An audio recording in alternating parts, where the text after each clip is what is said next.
माननीय श्री उमेश भाई पटेल।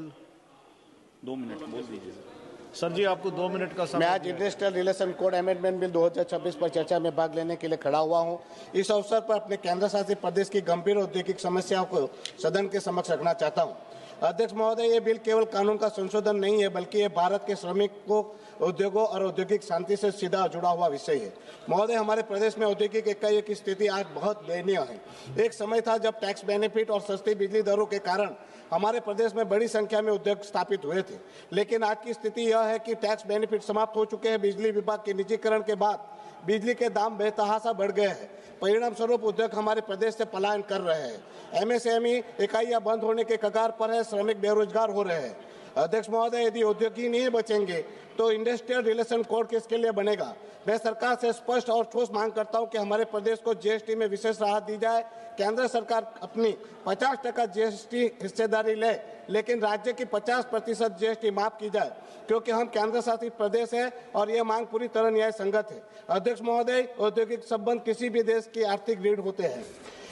मजबूत उद्योग, सुरक्षित श्रमिक और स्थिर अर्थव्यवस्था, इस संतुलन के बिना कोई भी देश विकसित नहीं हो सकता। ये मैं मानता हूँ। औद्योगिक विवादों के लिए तुरंत समाधान की बात स्वागत योग्य है। ईज ऑफ डूइंग बिजनेस के साथ इंडस्ट्रियल पीस का उद्देश्य सही है। एकीकृत कोड से कानूनी जटिलता कम होगी, यह सुधार कदम है। लेकिन महोदय, कुछ गंभीर प्रश्न जिनके उत्तर देश के मजदूर जानना चाहते हैं। सरकार से मेरे प्रश्न है, क्या इस संशोधन में ट्रेड यूनियन और श्रमिक संगठनों से पर्याप्त परामर्श किया गया था? क्योंकि बिना मजदूर की आवाज सुने बिना कानून जमीन पर कैसे टिकेगा? हड़ताल और तालाबंदी का अधिकार क्या इस संशोधन से श्रमिकों के संवैधानिक अधिकार को सीमित नहीं करेगा? क्या यह बिल उनके हितों की वास्तविक सुरक्षा करता है, या फिर यह केवल कागजी प्रावधान बनकर रह जाएगा? क्या यह संशोधन राज्यों से व्यापक परामर्श के बाद लाया गया है, या फिर यह वन साइज फिट ऑल नीति का उदाहरण है? अध्यक्ष महोदय, मैं स्पष्ट करना चाहता हूं कि मैं उद्योग विरोधी नहीं हूं, मैं सुधार विरोधी भी नहीं हूं, लेकिन मैं मजदूर विरोधी कानून का समर्थन भी नहीं कर सकता। देश का मजदूर मशीन नहीं है, आंकड़ा नहीं है। ये भारत की अर्थव्यवस्था का निर्माता है। यदि श्रमिक असुरक्षित रहेगा तो उद्योग थोड़ा ही है। श्रमिक उद्योग अस्थिर होंगे तो अंत देश को नुकसान होगा।